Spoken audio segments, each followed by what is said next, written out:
You're cold, you're soaked through, your boots haven't been dry in 9 days, and every breath fogs in front of you like you're already a ghost. That's Vimy in November. Even 100 years after the guns fell silent, the Ridge remembers. Most people know Vimy Ridge as the place where Canada came of age as a nation in 1917. 4 divisions, 10,000 casualties in 4 days, a moonscape of craters and chalk that swallowed entire platoons. What fewer people talk about is what lies underneath it. 9 miles of tunnels, saps, and subways dug by Welsh miners and the Canadian tunneling companies. Deep casualty clearing stations, headquarters, even barracks carved into the chalk where men waited, sometimes for days, to go over the top. In 2017, the preserved Canadian trench system at Vimy was still used for battlefield tours and the occasional leadership exercise. That year, during Operation Reassurance, the Canadian-led battle group needed a place to run a week-long adversarial exercise in a confined, dark, historically accurate environment. The French government gave special permission for 3rd Battalion, Royal 23e Regiment, the Vandos, and a company from 2 RCR to occupy the restored Grange subway and the forward casualty clearing station known as Zivy Cave. Officially, it was to test urban and subterranean combat skills against a Latvian OP-4.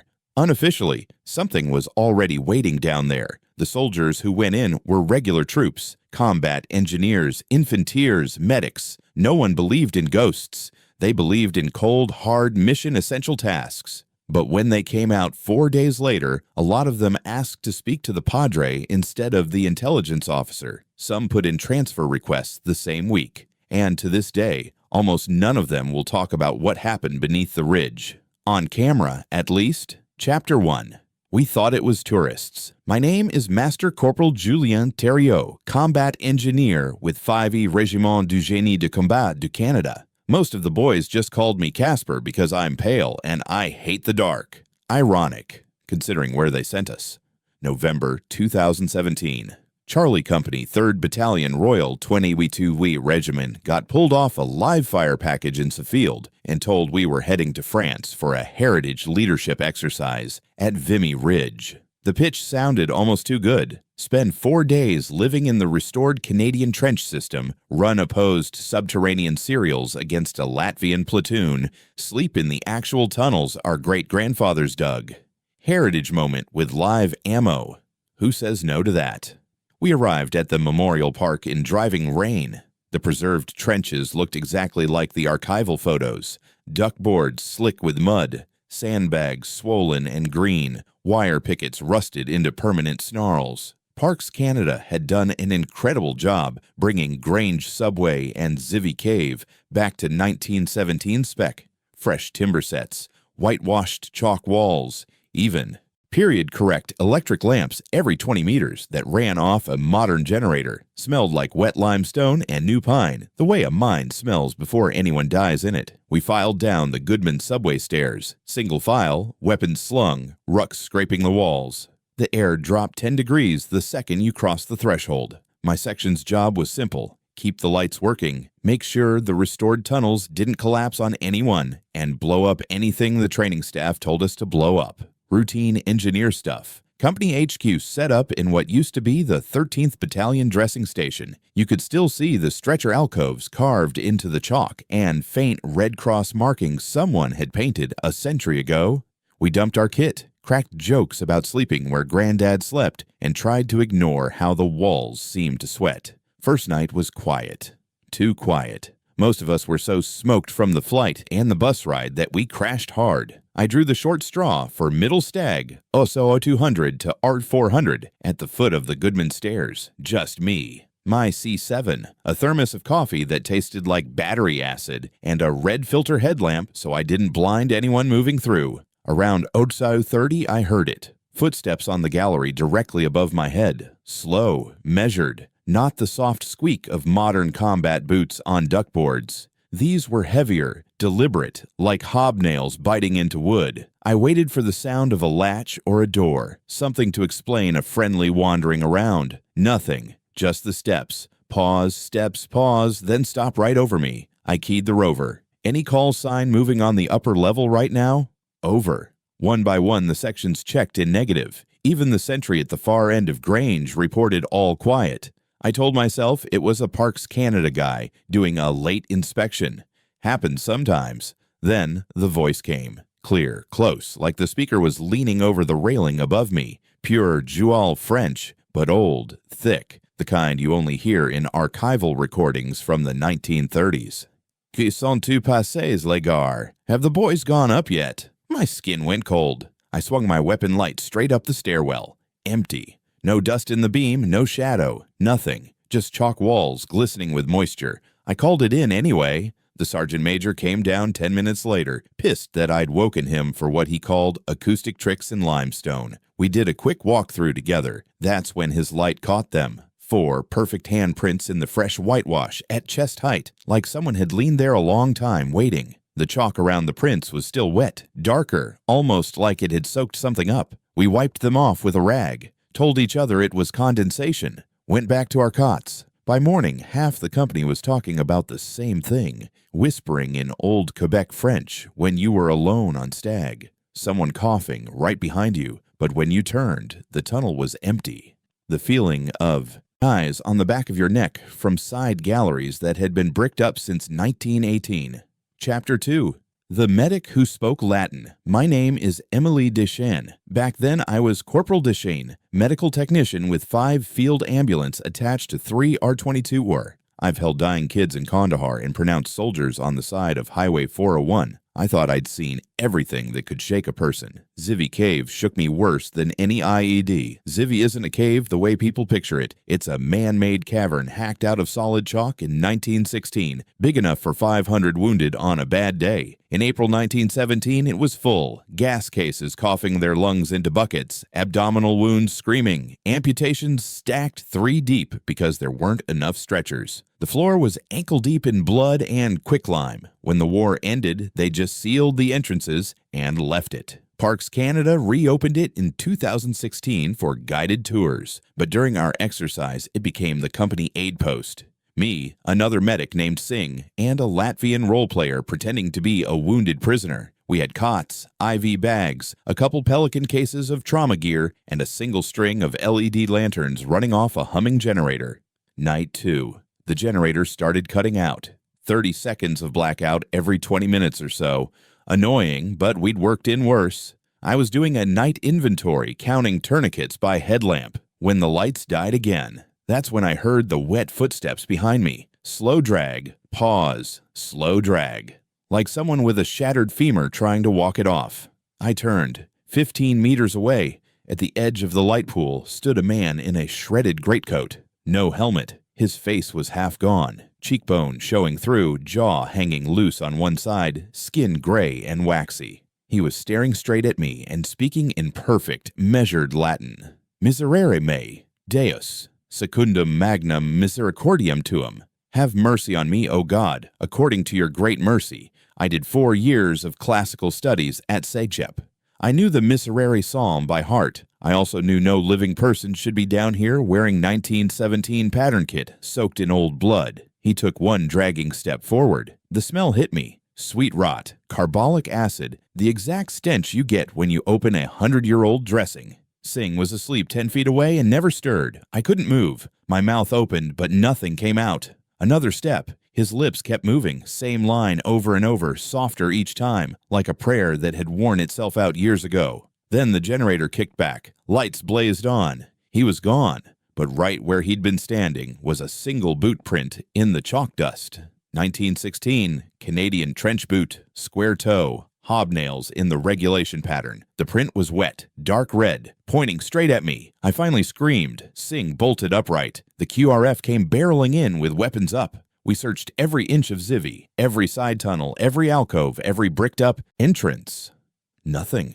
No second print leading away. No smear, no sign anyone had ever been there except that one perfect impression. I photographed it before the master corporal made me scrape it away with my boot.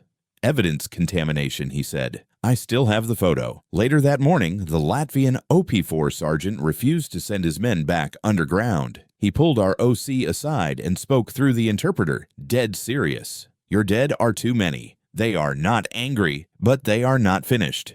We will only fight you on the surface. We thought he was messing with us for exercise advantage. He wasn't. By noon, even our own sentries were begging to be relieved early. One kid from 8 Platoon came up white as chalk, saying he'd felt a hand on his shoulder and heard someone whisper, "Ma blonde m'tend." My girl is waiting for me, right in his ear. When he turned, no one was there. That was the first time I seriously considered that we might not be alone down there. Chapter 3. The Names on the Wall. My name is Marc-Antoine Lavoie.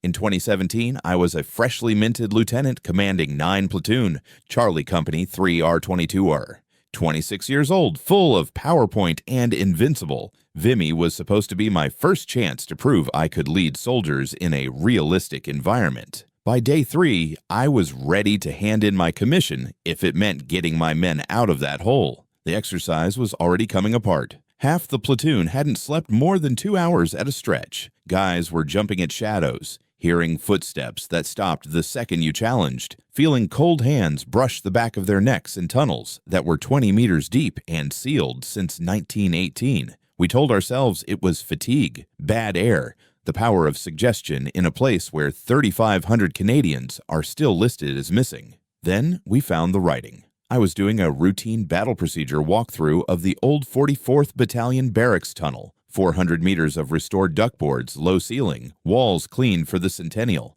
The chalk still takes carvings like butter. You see the usual stuff: names, dates, little drawings of girls back home. Fuck the Kaiser in both official languages. But overnight, someone had gone to work with a bayonet or entrenching tool. Fresh names, dozens of them, cut deep and perfectly even. Same handwriting, same depth, same slight rightward slant. All French-Canadian soldiers from the 22 Oui and 24th Battalion killed between 9 and 12 April 1917. I recognized half of them because their names are literally carved on the memorial wall 200 meters above our heads. Private J.B. Gagnon, 22/7, 9 Avril. Private Leo Laflamme, 27/7, 11 Avril. Caporal Rosaire Bélanger, 23/7, 10 Avril, and on. At the very end of the line, still dripping wet chalk dust, 3 names that froze every drop of blood in my body. MCPL, Julien Thériault.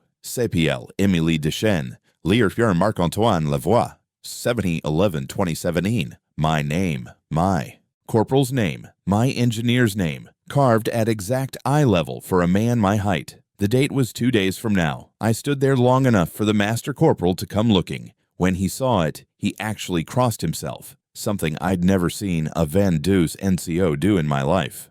I lost my composure. I screamed up the rover for the entire company to get topside immediately. Training objectives be damned. I didn't care if I got relieved on the spot. My soldiers were not spending another night down there. We started the exfil single file up Goodman Subway, 85 tired, scared men in full kit. The plan was surface, regroup at the Memorial Car Park, figure out what the hell to tell higher. We were halfway up the stairs when every single light in the entire tunnel system died at once. Not a flicker, not a brownout. Dead. Total, absolute black. The kind of dark you only get 30 meters underground. For maybe 3 seconds, there was nothing but breathing and the clatter of kit. Then the voices started. Hundreds of them. Quiet, exhausted, coming from every direction at once. Ahead, behind, above, below. French, clear, calm, like men who had been waiting a very long time and were finally relieved to see the relief column arrive. Merci d'être revenus nous chercher. Thank you for coming back to get us. No echo, no distortion, just perfect, weary gratitude. I have never heard grown men scream the way my platoon screamed. We ran, blind, hands on the shoulder in front, boots slipping on chalk stairs, weapons banging against the walls. I still have the bruise on my hip from the handrail. We exploded out of the tunnel mouth into cold November rain and a sky the color of steel. Dawn was just breaking. The Latvian Op-4 were already packed, engines running, faces grim. Their sergeant walked straight up to me, snapped a perfect salute, something Latvians almost never do to foreign officers, climbed into his truck, and left without a word. I looked back at the tunnel entrance. The lights inside were already coming back on, one by one, like someone was walking the string, turning them on again. We never went back down. Not once. Chapter 4. The Padres Visit. My name is Simon Tremblay. At the time, I was Captain Padre Tremblay, battalion chaplain for 3R20 Seer.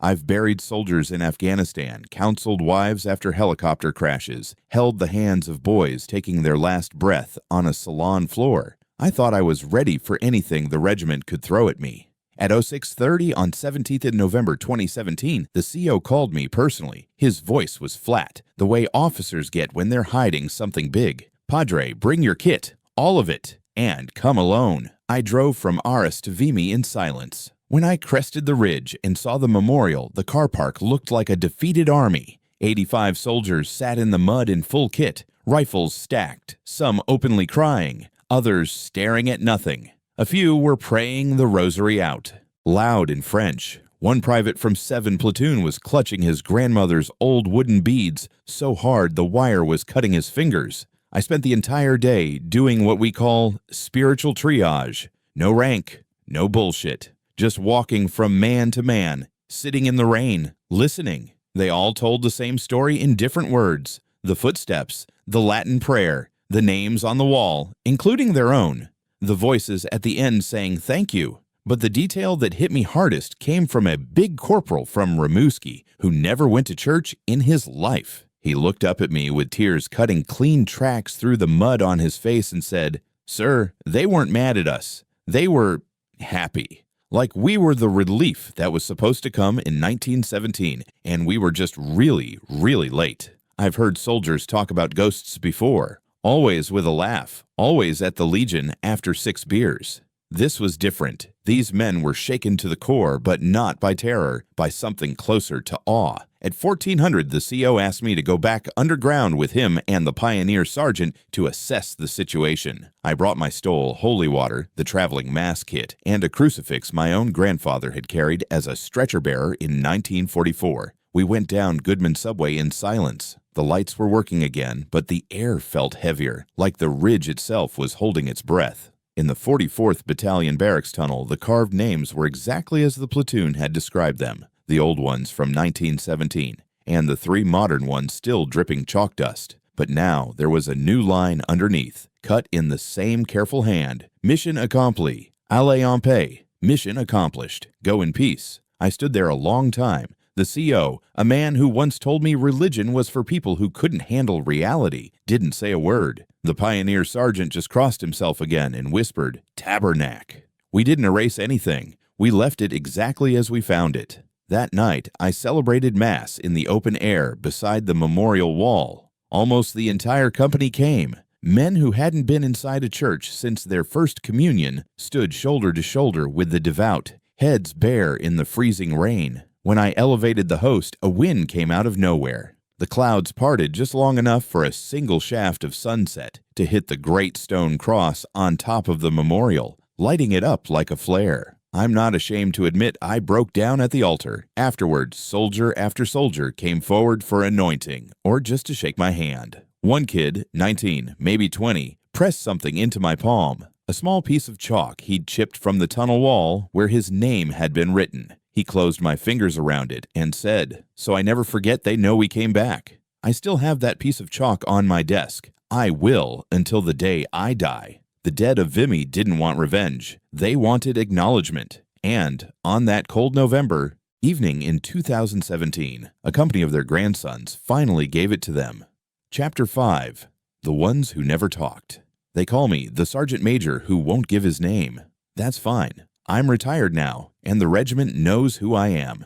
Some stories aren't safe to attach to a face the chain of command can still find. I was the Charlie Company Sergeant Major in November 2017. 24 years in, 3 Afghanistan tours, Bosnia, the medic pocket investigation. I've seen men die ugly, and I've carried pieces of them home in bags. I do not rattle easily. Vimy rattled me so hard my teeth still click when the wind comes from the northeast. After the company surfaced that morning, the CO and the RSM made the decision fast. We were done. Exercise terminated due to inclement weather and structural concerns. That line went into the after-action report and the Part 2 orders. It is, without question, the most deliberate lie I have ever signed my name to. Higher wanted the whole thing buried, not covered up like a scandal, buried like a body. Parks Canada was told it was a generator fault and troop exhaustion. The Latvians signed NDAs thicker than their winter parkas. The soldiers were given a direct order. No details on social media, no interviews, no war stories at the Legion. Anyone who pushed got a quiet visit from the provost, or worse, a transfer to the most remote posting Shiloh could invent.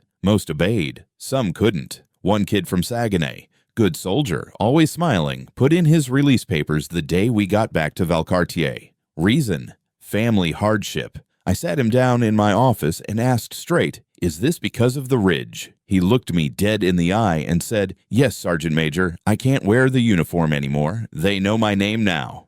3 months later, he entered the Trappist monastery at Mistassini, took a vow of silence. Still there. Another private started sleeping with his bayonet fixed under his pillow, got caught during a barrack inspection and chaptered out for mental health. He told the MO it wasn't Kandahar that broke him. "It was the Canadians under the ground, Sergeant Major. They were happy to see us. That's what I can't live with." I lost count of the transfer requests. Guys who had been begging for another tour suddenly wanted Cyprus, alert, anywhere with daylight and no tunnels. A few just went AWOL for 48 hours, came back drunk, took the punishment, and never spoke of it again. We had one suicide attempt 6 weeks later. Kid tied a belt to the pull-up bar in the shacks. Left a note that just said, "Tell them I tried to come home." We got him down in time. He's alive. He doesn't talk either. The worst was the ones who seemed fine. Laughing at morning PT, crushing the range cereals, volunteering for every task. You'd catch them sometimes at night standing alone outside the block, staring north like they were listening for something only they could hear. They'd smile if you asked what was wrong, say nothing, Sergeant Major, and go back to work. Those are the ones I worry about most. The official story held for years. Then, slowly, the story started leaking. A private post here, a Reddit throwaway there. Always anonymous, always the same details. The Latin prayer, the names on the wall, the thank you in the dark. Every time one surfaced, the old WhatsApp group from that rotation would light up. Same 3 messages every time. "You okay? Delete this. They know we came back." I still get texts like that. Last one was 3 weeks ago. People ask why we don't speak openly. Simple. An order is an order, and some things are bigger than the truth.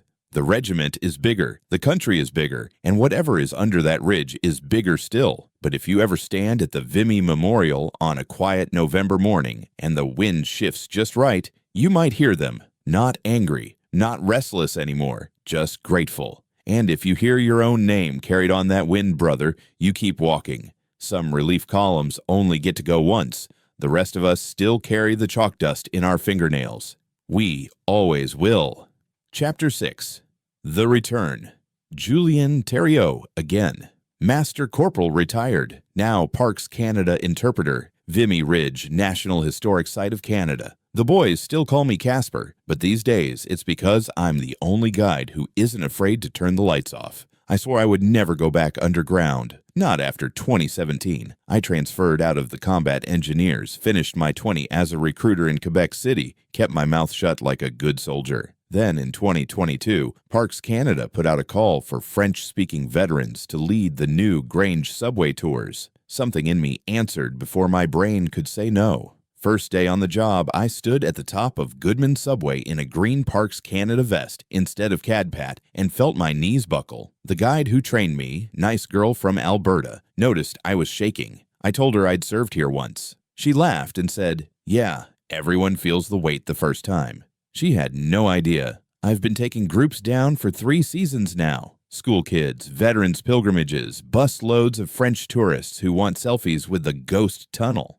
I give the same spiel, construction techniques, medical evacuation procedures, the Canadian Corps' assault on 9 April 1917. I keep it professional, I keep the lights on. But every tour, when we reach the old 44th Battalion barracks chamber, I feel them. Not a chill or a shadow, more like a room full of men quietly standing at ease, waiting for me to finish so they can get back to whatever they're doing. They never bother the visitors. They just watch. Last year, I started doing something I swore I wouldn't. At the end of the last tour of the day, when the site is officially closed, I go back alone. Turn off the LED strings one by one. Stand in the dark the way we did in 2017. I don't know why.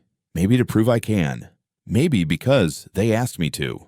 11 November 2024, Remembrance Day. I had finished the official ceremony topside, wreaths, last post, the works. The buses were gone. The staff had left for the hotel in Arras. I locked the gate, pocketed the master key, and went down one last time.